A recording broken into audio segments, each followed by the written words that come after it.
Definisi Revolusi Industri 4.0.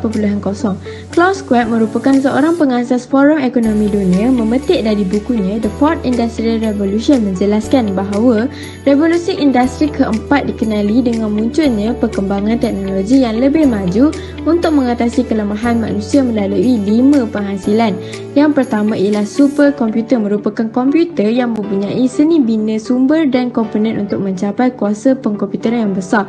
Seterusnya, robot pintar iaitu alat mekanikal maya yang dapat melakukan tugas fizikal.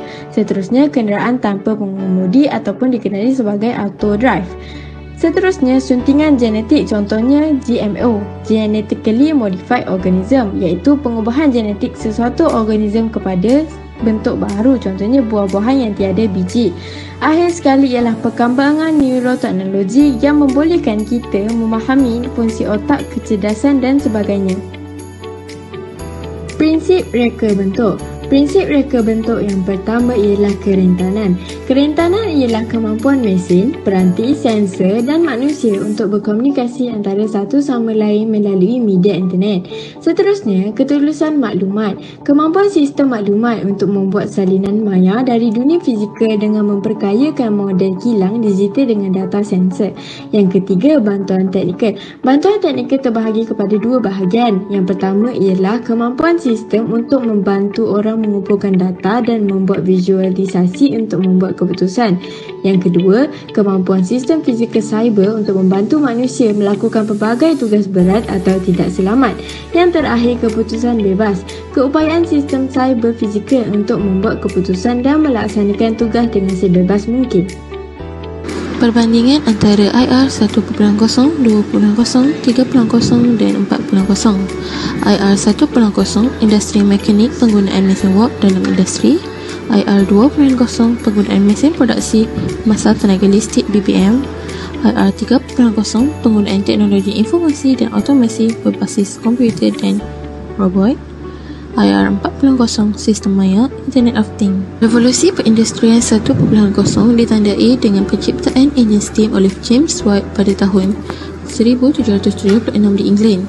Penggunaan enjin Watt berkembang pesat dalam industri pertanian, pengangkutan dan tekstil. Revolusi perindustrian 2.0 pula ditandai dengan penciptaan kuasa elektrik.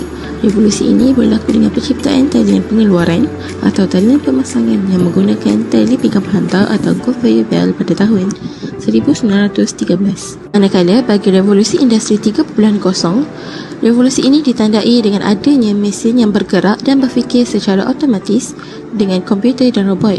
Kerana hal inilah, revolusi 3.0 memiliki nama lain iaitu revolusi digital. Revolusi industri 4.0, revolusi ini berfokuskan kepada perkembangan dunia digital dan internet iaitu Internet of Things. Berbagai inovasi seperti robot yang terhubung ke internet, artificial intelligence AI, cloud computing dan sebagainya. Di sini tersenarai beberapa manfaat yang dibawa oleh IR 4.0. Antara manfaat yang dibawa oleh IR 4.0 ialah membantu dalam meningkatkan produktiviti kerana peluang pekerjaan untuk masyarakat semakin meningkat. Oleh demikian, ekonomi juga bertambah maju selain turut mengurangkan kos operasi sesuatu produk.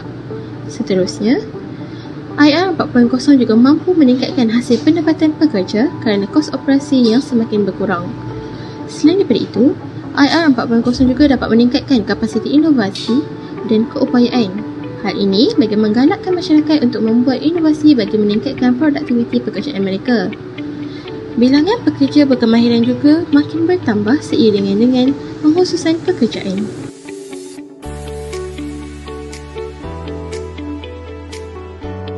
Contoh industri yang akan mengaplikasikan konsep IR 4.0 iaitu sektor perniagaan, sektor perkilangan dan sektor pertanian. Untuk sektor perniagaan, syarikat besar antarabangsa mencipta automotive cloud untuk memberi nilai tambah kepada perkhidmatan yang ditawarkan. Manakala, untuk sektor perkilangan, menggunakan kilang pintar iaitu smart factory untuk mengawal semua mesin bagi meningkatkan produktiviti kaki tangan, menambah baik pengurusan tenaga, menganalisa prediktif penyelenggaraan, melaksanakan semakan inventory dan melaksanakan integrate remote operation. Bagi sektor pertanian pula, menggunakan Internet of Things iaitu IoT untuk memantau suhu udara, kelembapan dan suhu tanah dan membolehkan petani dapat membaca ukuran dan boleh mendapat mesej amalan yang dihantar ke telefon bimbit mereka jika terdapat sebarang ukuran yang tidak normal. Cara-cara untuk merealisasikan IR 4.0 di industri Malaysia. Yang pertama ialah mengambil langkah proaktif dalam membangunkan dasar ini. Antara agensi atau pihak yang terlibat dalam menjayakan langkah ini ialah agensi kerajaan, firma perniagaan, ahli akademik serta Kementerian Perdagangan Antarabangsa dan Industri. Langkah ini penting untuk mencapai matlamat mengubah industri perkilangan di Malaysia dan perkhidmatan yang berkaitan untuk menjadi lebih sistematik, pintar dan berdaya tahan. Cara yang kedua ialah mewujudkan ekosistem yang kondusif. Kerajaan telah mengadakan ekosistem tersebut untuk teknologi IR 4.0. Seterusnya, memupuk inovasi. Ekosistem tersebut juga telah diguna pakai bagi mewujudkan inovasi IR 4.0. Mengubah keupayaan industri perkilangan juga merupakan salah satu cara untuk merealisasikan IR 4.0 di industri Malaysia. Di samping merealisasikan IR 4.0, ekosistem yang kondusif juga perlu mengubah keupayaan industri perkilangan. Seterusnya, menggalakkan kumpulan kerja Technical Working Group. Technical Working Group ini diketuai oleh Kementerian Kewangan, Kementerian Komunikasi dan Multimedia, Kementerian Pendidikan, Kementerian Sumber Manusia, Kementerian Tenaga, Sains Teknologi, Alam Sekitar dan Perubahan Iklim dan SME Corps. Yang terakhir ialah menyediakan input sepanjang pembangunan. Elemen ini dititipkan kepada mahasiswa di peringkat tertiary sama ada di universiti awam atau swasta bagi memberi keselesaan kepada mereka dalam menepani arus globalisasi serta berdaya tahan apabila memasuki bidang pekerjaan. Secara rumusannya, pemimpin dalam sesebuah organisasi perlulah berfikir tentang kebaikan yang akan diperolehi jika revolusi IR 4.0 ini dapat direalisasikan seperti pengurangan pembaziran, efisiensi syarikat dan pembangunan modal insan. Latihan perlu diberi kepada pekerja supaya mereka bersedia dengan sistem dan situasi yang baharu. Selain itu, masyarakat juga perlulah membuka minda untuk berubah. Kalau minda masyarakat masih ditakluki yang lama, yang takut untuk berubah kerana takut hilang pekerjaan disebabkan revolusi industri yang baru, maka masyarakat tidak akan maju.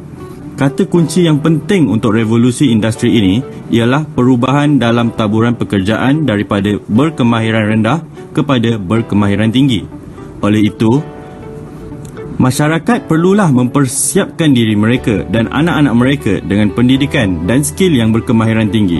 Tanpa persiapan yang rapi, perubahan yang lancar sukar dicapai, seterusnya akan berlaku kesan negatif terhadap sesebuah negara.